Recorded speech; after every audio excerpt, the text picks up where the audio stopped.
क्या आपको याद है कि आखिरी बार कब आप अपने जीवन को लेकर वास्तव में रोमांचित हुए थे? रोमांचित से मेरा मतलब है कि पिछली बार कब आप वास्तव में अपने भीतर तक आनंदित हुए थे, वजह कोई भी रही हो। पूछ इसलिए रहा हूं कि यदि आपके दिन बिना किसी वास्तविक जुनून या खुशी के गुजर रहे हैं, तो यह क्लियर इंडिकेशन है कि आप खुद को बदलने के लिए पूरी तरह तैयार हैं। आपने सुना भी होगा कि परिवर्तन प्रकृति का नियम है। तो मुझे लगता है कि आपकी लाइफ भी अब एक परिवर्तन चाह रही है। एक्चुअली जीवन को हर तरफ से चख चख कर देख लेने के बाद अनुभवी लोग यही कहते हैं कि वास्तविक जीवन यही है जिसमें आप उसके अनुरूप जीते हैं जो आपके लिए मायने रखता है। यानी कि खुद का अर्थ और उद्देश्य खोजना ही आपका उद्देश्य होना चाहिए। इसमें यह समझना और उन गतिविधियों में शामिल होना शामिल है जो आपको बताएं कि आप कौन हैं या जो आपके मूल्यों को प्रतिबिंबित करती हों। यदि किसी भी वजह से आपको लगता है कि आपके जीवन में कोई उत्साह, कोई दिशा या कोई उद्देश्य बचा ही नहीं है, तो सबसे पहले ये जान लें कि आप ऐसे अकेले नहीं हैं। आज की यह दुनिया दिखावे पर जी रही है। खान सर का एक शॉर्ट वीडियो याद आ रहा है जिसमें वे लड़कियों के लिए राय देते हैं कि जब कोई लड़का हाथ धो के पीछे पड़ जाए ना, तो अपना मुंह धो लो। लड़का हाथ धो के पीछे पड़ा है, आप मुंह धो लो। मुंह धुलेगा, मेकअप हटेगा, लड़का भगेगा। तो यह तो बात हुई माहौल को थोड़ा हल्का करने की। लेकिन यदि आप सीरियसली अपनी लाइफ में कुछ हल्का होना चाह रहे हैं, तो इस वीडियो को अंत तक देखने की कोशिश करें। यहाँ मैं 9 स्पष्ट संकेत बता रहा हूँ कि इस वक्त आपको अपनी लाइफ को एक नए रास्ते पर ले जाने के लिए विचार करना चाहिए। वीडियो देखने के बाद यदि आपको महसूस हो कि हाँ, कुछ पॉइंट्स ऐसे हैं जो आपसे रेजोनेट होते हैं, तो कमेंट्स में मुझे बताइएगा कि आपको लाइफ में कैसी चीज़ें पसंद हैं, क्यों आप इस कंडीशन में आ रहे हैं कि आपको चेंज करने की ज़रूरत महसूस हो रही है। वर्तमान में आप क्या महसूस करना चाहते हैं, या इस वक्त आप अपनी लाइफ में सबसे अधिक किस चीज़ की इच्छा कर रहे हैं। आप लोगों द्वारा भेजे गए कमेंट्स में अपनी ज़िंदगी में 10 सबसे ज़्यादा चाही गई चीज़ों के बारे में मैं शॉर्ट आउट करूँगा और आगे बताऊँगा कि उस चीज़ को अपनी लाइफ का हिस्सा कैसे बनाएं। तो let's start. The first one is persistent dissatisfaction, यानी लगातार असंतोष। बहुत दिनों तक बने रहने वाले असंतोष की भावना एक क्रिटिकल इंडिकेशन है कि आपकी लाइफ एक नए डायरेक्शन की डिमांड कर रही है। यह कभी कभार आने वाले बुरे दिन या छोटी मोटी परेशानियों के बारे में नहीं है, बल्कि यह बेचैनी या नाखुशी की एक गहरी भावना है जो आपके सर्कमस्टेंसेस चेंज होने के बावजूद भी बनी रहती है। इस प्रकार का असंतोष अक्सर तब उत्पन्न होता है जब आप अपनी लाइफ को कुछ इस प्रकार से जीते हैं कि उसके भाव आपके आंतरिक मूल्यों के साथ अलाइन नहीं होते हैं, या आप अपनी गहरी इच्छाओं और आकांक्षाओं की अनदेखी करते हैं, भले ही इसकी वजह आपकी कोई मजबूरी ही क्यों ना हो। इसे ठीक करने के लिए सबसे पहले अपने जीवन के उन पहलुओं की पहचान करें जो सबसे अधिक अव्यवस्थित महसूस होते हैं। इन पहलुओं में आपका करियर, आपके रिश्ते या आपके कुछ पर्सनल प्रोजेक्ट्स भी शामिल हो सकते हैं। इस बात पर विचार करें कि कौन सा चेंज आपकी वर्तमान इच्छाओं में सबसे अधिक डिमांडिंग है, जैसे कि करियर बदलना, किसी रिश्ते को समाप्त करना या कोई नया रिश्ता शुरू करना, पहले ड्रॉप किए गए किसी पर्सनल प्रोजेक्ट को फिर से शुरू करना। चीज़ें अधिक बेहतर ढंग से समझ में आ सकें, इसके लिए रोज़ अपने विचारों को कहीं पर लिखें ताकि आपको पता चल सके कि आपकी कौन सी सोच ने आपको निराश किया और किसने आगे बढ़ने में आपकी मदद की। The second one is lack of passion, यानी जुनून की कमी। जब आप रोज़मर्रा के काम, विशेष रूप से आपका प्रोफेशन, आपके अंदर जुनून या उत्साह की भावना नहीं जगाता है, तो यह एक महत्वपूर्ण संकेत है दैट इज चेंज में बी बेनिफिशियल। दरअसल जुनून एक पावरफुल फोर्स है जो न केवल हमें प्रेरित करके ऊर्जावान बनाता है, बल्कि हमारे दैनिक प्रयासों को भी अर्थ देता है। अगर आप किसी काम को करते वक्त खुद को घड़ी देखते हुए पाते हैं या दिन खत्म होने का बेसब्री से इंतज़ार करते हैं, तो वे कार्य अब आपको बोरिंग लग रहे हैं जो कभी आपको उत्साहित करते थे, और ये स्पष्ट संकेत है कि अब वे आपके लिए एंगेजिंग नहीं रह गए हैं। ये जान लीजिए कि नए जुनून को फिर से खोजना या पाना एक परिवर्तनकारी अनुभव हो सकता है। या तो नए इंटरेस्ट यानी नई रुचियों को एक्सप्लोर करें, या पुराने शौक जिन्हें आपने अलग रख दिया है उन पर विचार करके उन्हें दोबारा शुरू करें। कभी कभी किसी बंधन के बिना भी नई चीजों को आजमाने के लिए अपने आप को स्वतंत्र करें। कुछ नई वर्कशॉप्स में भाग लेने, क्लबों में शामिल होने या वॉलंटरी सर्विस करने से जुनून के ऐसे नए रास्ते खुल सकते हैं जिनके बारे में आपने पहले नहीं सोचा होगा। एक बार ट्राई करके देखें। Third one is physical and emotional exhaustion, यानी शारीरिक और भावनात्मक रूप से थक जाना। अगर आप शारीरिक और भावनात्मक दोनों तरह से लगातार थकावट महसूस करते हैं तो यह सिर्फ व्यस्त जीवन के संकेत से कहीं अधिक है। यह क्लियर इंडिकेशन है that your life is out of balance, और इसमें संभावित रूप से एंजॉयमेंट और पर्सनल सेटिस्फैक्शन की कमी है। इस प्रकार की थकावट प्रभावी ढंग से कार्य करने और जीवन का आनंद लेने की आपकी क्षमता को कम कर देती है, और इसके साथ अक्सर ऐसा लगता है जैसे आप कहीं फंस कर रह गए हैं। इससे निपटने के लिए पहले यह सुनिश्चित करें कि आप नींद, ऊर्जा से परिपूर्ण भोजन और व्यायाम की अपनी बुनियादी ज़रूरतें पूरी कर रहे हैं। इंश्योर करें कि आपके शेड्यूल में नियमित रूप से आराम करने का समय और ऐसी गतिविधियां शामिल हैं या नहीं जो आपको तरोताज़ा कर देती हैं। अगर आपकी थकावट इमोशनल यानी भावनात्मक है तो माइंडफुलनेस, मेडिटेशन या थेरेपी जैसी तकनीकों पर विचार करें। अपने जीवन को सरल बनाना, अपने लिए स्पष्ट सीमाएं निर्धारित करना और ना कहना सीखना भी तनाव को काफ़ी कम कर देता है। साथ ही आपके द्वारा उठाए जा रहे इमोशनल बर्डन यानी भावनात्मक बोझ को भी कम कर सकता है। The fourth one is to be envy of others success, यानी दूसरों की सफलता से ईर्ष्या महसूस करना।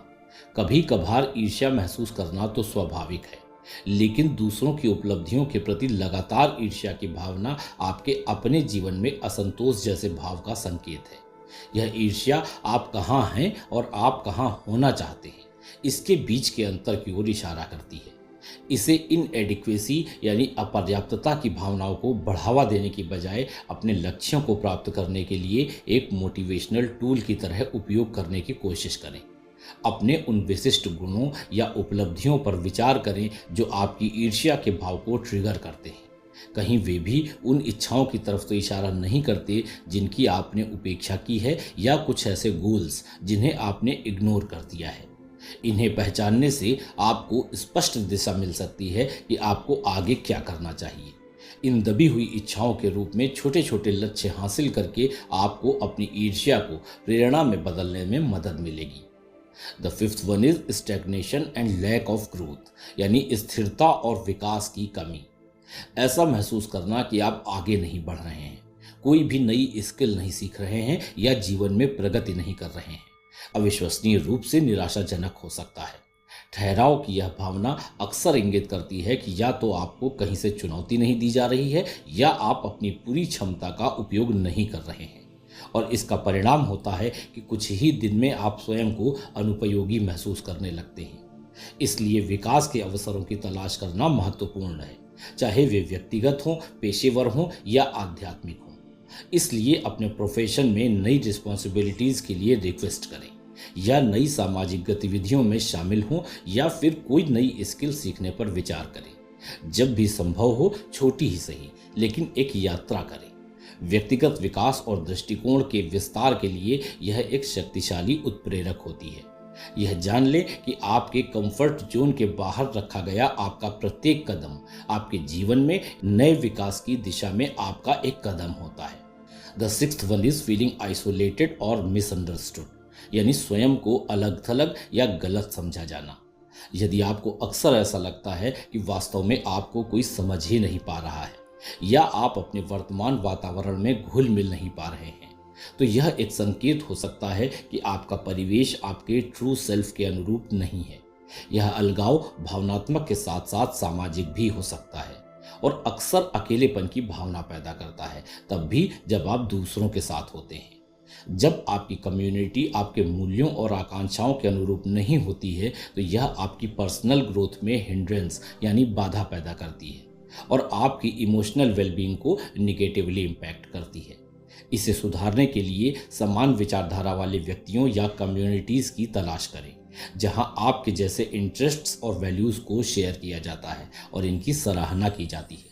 इसमें नए ऑनलाइन ग्रुप्स या कम्युनिटीज़ में शामिल होना या यहाँ तक कि ऐसी जगह पर जाना भी शामिल हो सकता है जो आपकी जीवन शैली और मान्यताओं के साथ अधिक निकटता से मेल खाते हों। उन लोगों के साथ संबंध बनाएं जो आपको समझते हैं और आपको इंस्पायर करते हैं, क्योंकि अल्टीमेटली ऐसे लोग एक मजबूत सपोर्ट नेटवर्क बनाते हैं और अपनेपन की अंदरूनी भावना को बढ़ाते हैं। Seventh one is that you crave for new experiences, यानी आप में नए अनुभवों की लालसा पैदा हो रही है। नए अनुभवों की तीव्र इच्छा, जैसे कि अननोन प्लेसेस यानी अज्ञात स्थानों की यात्रा करना, नई नई डिशेस का स्वाद आजमाना या कोई नई लैंग्वेज सीखना, यह संकेत दे सकता है कि आपका वर्तमान एनवायरनमेंट बहुत अधिक रिस्ट्रिक्शन वाला है और इसलिए अब सेटिस्फाइंग नहीं रह गया है। इस तरह की इच्छाएं आपके अवचेतन मन की एक प्रकार की अभिव्यक्ति होती हैं जो कहती है कि आप कहीं ना कहीं असंतुष्ट हैं। इसलिए जहां संभव हो इन इच्छाओं को अमल में लाएं, अपने आप को नए शौक तलाशने दें, यात्रा करें और नए लोगों से मिलें। प्रत्येक नए अनुभव में आपके दृष्टिकोण को व्यापक बनाने, आपको नए विचारों, संस्कृतियों और जीवन जीने के नए तरीकों से परिचित कराने की क्षमता होती है, जो आपके जीवन में एक नई दिशा को प्रेरित करती है।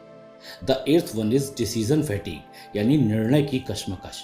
जब आप अपने आंतरिक मूल्यों के साथ अलाइंड नहीं होते हैं या आप अपने जीवन के पहलुओं से नाखुश होते हैं, तो लाइफ के डिसीजंस लेने में भी बहुत ही कंफ्यूज या अभिभूत महसूस करने के साथ साथ असंतोष पैदा होने लगता है। छोटे छोटे निर्णय लेना भी अत्यधिक तनावपूर्ण और थकाने वाला हो जाता है। यह थकान आपकी ऊर्जा को खत्म कर सकती है और दैनिक जीवन को और अधिक चुनौतीपूर्ण बना सकती है। निर्णय की थकान से निपटने के लिए जहां तक संभव हो अपने जीवन को सरल बनाएं। नियमित कार्यों की योजना बनाकर उन्हें समय से पहले खत्म करें या उन्हें स्वचालित करें, ताकि किसी भी निर्णय के संबंध में विकल्पों की संख्या कम हो सके। जो आप वास्तव में चाहते हैं उसके साथ फिर से जुड़ें और उन निर्णयों को प्राथमिकता दें जो आपकी मूलभूत वैल्यूज के अनुरूप हों, क्योंकि यही स्पष्ट दिशा प्रदान कर सकते हैं और तनाव को कम कर सकते हैं। The ninth one is consistent restlessness, यानी लगातार बेचैनी महसूस होना। यदि आप बार बार बेचैनी महसूस करते हैं या आपको लगता है कि आपको कहीं और कुछ अलग करना चाहिए, तो यह संकेत हो सकता है कि आपका वर्तमान जीवन बहुत ही संकुचित या नीरस है। यह बेचैनी अक्सर आपके अवचेतन मन का आपको यह बताने का तरीका है कि आप अपनी क्षमता को पूरा यूज नहीं कर पा रहे हैं या अपने जुनून का पीछा नहीं कर रहे हैं। और इस बेचैनी को दूर करने के लिए इसके स्रोत की पहचान करना इम्पॉर्टेंट है। क्या आपके जीवन में कुछ ऐसे स्पेसिफिक एरियाज हैं जहां आप अधिक बेचैन हो जाते हैं? इन भावनाओं को समझने के लिए आत्म अन्वेषण में एंगेज हो जाएं और अपने जीवन में अधिक सार्थक और आकर्षक गतिविधियों को शामिल करने पर विचार करें। कभी कभी नई नौकरी, नए शहर या नए रिश्ते में छलांग लगाने से आपकी आंतरिक प्रेरणाओं और महत्वाकांक्षाओं के साथ इन भावनाओं को भी आसानी से अलाइन किया जा सकता है। तो यदि इन 9 संकेतों में से एक भी आपके साथ रेजोनेट होते हैं तो संभवतः आपके जीवन में छोटे या बड़े बदलाव की गहरी आवश्यकता है। इन संकेतों को अपने व्यक्तिगत विकास के बड़े अवसर के रूप में अपनाएं। परिवर्तन के लिए निश्चित ही साहस की आवश्यकता होती है, लेकिन इसका प्रतिफल एक समृद्ध और अधिक संतुष्टिदायक जीवन के रूप में अवश्य मिलता है। यह आपकी सच्ची इच्छाओं की दिशा में लगातार छोटे छोटे कदम उठाने के बारे में है, जो अंततः आपकी लाइफ को पूर्णतः आनंद और संतुष्टि से भर देगा। याद रखें, हर यात्रा एक कदम से शुरू होती है और बदलाव की आवश्यकता को स्वीकार करना आपके जीवन में एक नई और रोमांचक दिशा की ओर आपका पहला कदम होगा। आप अपने बेस्ट वर्जन के साथ तभी एक रूप हो सकते हैं जब आप अपने ट्रू सेल्फ के साथ कहीं पर समझौता न करें और अपनी लाइफ को अपने इनर सेल्फ के साथ अलाइन रखने के लिए हर संभव प्रयास करें, जिसमें आज बताए गए संकेत आपकी मदद करेंगे। आपके बेस्ट वर्जन के साथ जीने की शुभकामनाओं के साथ आज चलता हूं। आपके रिस्पॉन्सेस का इंतजार करूंगा।